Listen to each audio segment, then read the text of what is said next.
नमस्कार. महाराष्ट्राच्या राजकारणात सध्या जे काही घडतंय ना, ते एखाद्या सस्पेन्स थ्रिलरपेक्षा नक्कीच कमी नाहीये.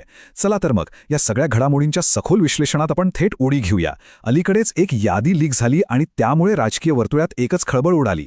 आज आपण समजून घेणार आहोत की ही फक्त एका कागदाची किंवा यादीची गोष्ट नाहीये, तर हा एक असा डॉमिनो इफेक्ट आहे जो राज्याच्या राजकारणाची सगळी समीकरणच बदलून टाकू शकतो. या विश्लेषणात आपण नेमक्या कोणत्या गोष्टींवर प्रकाश टाकणार आहोत ते पटकन पाहून घेऊया. एक यादी आणि त्यातून निर्माण झालेले अनेक प्रश्न. ही खरेच एक चूक होती की जाणीवपूर्वक घेतलेला निर्णय? पक्षावर प्रायव्हेट लिमिटेड असल्याचा जो आरोप होतोय त्याचं सत्य काय? ज्येष्ठ नेत्यांची ताकद, धोक्यात आलेला तळागाळातील जनाधार आणि सर्वात महत्त्वाचं, राष्ट्रवादीचं पुढे काय होणार? तर सुरुवात करूया आपल्या पहिल्या मुद्द्यापासून.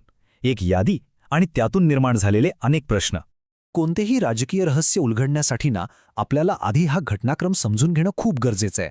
पहा, 29 एप्रिलला निवडणूक आयोगाला देण्यासाठी 13 नावांची एक कार्यकारिणी यादी तयार होते. इथपर्यंत सगळं ठीक होतं. पण 12 मे रोजी हीच यादी अचानक सोशल मीडियावर व्हायरल होते. आणि खरी गंमत पुढेच आहे. 13 मे रोजी मध्यरात्री बरोबर 1 वाजता सुनित्रा पवार यांना यावर स्पष्टीकरणाचं ट्विट करावं लागतं. आणि त्यानंतर लगेचच सुनील तटकरे हा शरद पवारांची भेट घेतात. हा घटनाक्रमच खूप काही सांगून जातो, नाही का? सुनेत्रा पवार यांनी त्यांच्या त्या मध्यरात्रीच्या स्पष्टीकरणात म्हटलंय, ही केवळ एक कार्यालयीन चूक असून ती लवकरच दुरुस्त केली जाईल. आता बघा, अधिकृतपणे हा बचाव करण्यात आला असला तरी रात्री 1 वाजता दिलेलं स्पष्टीकरण आणि त्यानंतर नेत्यांच्या वाढलेल्या भेटीगाठी यामुळे राजकीय वर्तुळात प्रचंड चर्चा सुरू झाली. एवढ्या दिग्गज नेत्यांची नावे यादीतून गाळली जाणं ही खराच फक्त एक टायपिंग मिस्टेक असू शकते का, असा प्रश्न सर्वांनाच पडला. आणि इथेच आपला दुसरा आणि अत्यंत महत्त्वाचा प्रश्न उभा राहतो. ही खरंच चूक होती की एक जाणीवपूर्वक घेतलेला निर्णय? ह्या गोष्टीवर जरा बारकाईने लक्ष द्या, कारण यातच खरी मेख दडली आहे. मूळ लीक झालेल्या यादीत तटकरे, प्रफुल्ल पटेल आणि छगन भुजबळ यांसारखे दिग्गज नेते नव्हतेच. बरं, नंतर जी सुधारित यादी आली त्यात त्यांना सामावून घेतलं गेलं खरं, पण कसं? प्रफुल्ल पटेल यांच्या नावापुढून राष्ट्रीय कार्याध्यक्ष हे पद गायब होतं आणि सुनील तटकरे यांचा उल्लेख केवळ लोकसभेचे खासदार असा करण्यात आला. म्हणजेच अगदी सोप्या भाषेत सांगायचं तर पक्षात परत आणूनही या दिग्गजांचे पंख पद्धतशीरपणे छाटले गेले होते. आता हाच घटनाक्रम आपण अजून थोडा मागे जाऊन पाहिला तर आणखी एक गोष्ट समोर येते. पहिली पायरी म्हणजे मार्च महिन्यात निवडणूक आयोगाला पाठवलेल्या माहितीतही तटकरे आणि पटेल यांच्या पदांचा उल्लेख नव्हताच. दुसरी पायरी 28 जानेवारी ते 10 मार्च या काळातला पत्रव्यवहार ग्राह्य धरू नये अशी विनंती निवडणूक आयोगाला केली जाते. आणि तिसरी पायरी म्हणजे 12 मेची यादी या प्रमुख नेत्यांना पूर्णपणे वगळते. आता तुम्हीच विचार करा, सलग 3 वेळा घडलेली गोष्ट केवळ एक चूक कशी असू शकते? राजकीय विश्लेषकांच्या मते अनुभवी नेत्यांना बाजूला करण्याचं हे एक अत्यंत नियोजनबद्ध पाऊल होतं. या सगळ्या घडामोडीनंतर एक अत्यंत स्फोटक आरोप सुरू झाला. पक्ष आता प्रायव्हेट लिमिटेड झालाय का? चला यावर एक नजर टाकूया. नवीन कार्यकारिणीत नेमकी कोणाची वर्णी लागली आहे हे पाहणं इथं रंजक ठरतं. सुनेत्रा पवार राष्ट्रीय अध्यक्ष, पार्थ पवार जनरल सेक्रेटरी आणि जय पवार राष्ट्रीय सचिव. याशिवाय शिवाजीराव गर्जे आणि सना मलिक यांसारख्या अत्यंत विश्वासू आणि निष्ठावान लोकांना यात स्थान दिलं गेलंय. आता हे अगदी स्पष्ट दिसतंय की या यादीतील बहुतांश नावं ही एका विशिष्ट कुटुंबाशी किंवा त्यांच्या अत्यंत जवळच्या लोकांशी संबंधित आहेत. त्यामुळेच हा पक्ष आता एखाद्या प्रायव्हेट लिमिटेड कंपनीसारखा चालवला जातोय का, असा प्रश्न राजकीय वर्तुळात तटस्थपणे विचारला जातोय. पण एक मिनिट, या सगळ्या प्रक्रियेत हा गट नेमकं काय गमावतोय ते आपण आता पाहूया. ज्येष्ठ नेत्यांची ताकद. ज्या नेत्यांना सुरुवातीला डावललं गेलं त्यांचं राजकीय वजन किती मोठं आहे याची कल्पना यावरून येते. सुनील तटकरे यांचा रायगड आणि संपूर्ण कोकणात मोठा दबदबा आहे. छगन भुजबळ नाशिक आणि उत्तर महाराष्ट्रातील अत्यंत ताकदवान नेते ज्यांच्या पाठीशी भक्कम ओबीसी जनाधार आहे.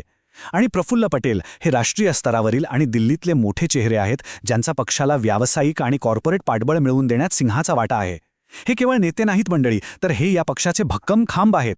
उदाहरणार्थ सुनील तटकरे यांच्याच बाबतीत बोलायचं झालं तर 2024च्या लोकसभा निवडणुकीत या गटाकडून निवडून आलेले ते एकमेव खासदार आहेत. रायगडमध्ये अत्यंत प्रबळ प्रतिस्पर्ध्यांना भक्कम टक्कर देत त्यांनी पक्ष उभा केलाय. आणि सर्वात महत्त्वाची गोष्ट म्हणजे जेव्हा शरद पवार गटासोबत विलिनीकरणाची चर्चा सुरू होती तेव्हा त्याला रोखून धरणारे तटकरेच होते. आता सांगा, अशा नेत्याला बाजूला केल्यास कोकणात पक्षाची संघटनात्मक बांधणी पूर्णपणे कोलमडून पडणार नाही का?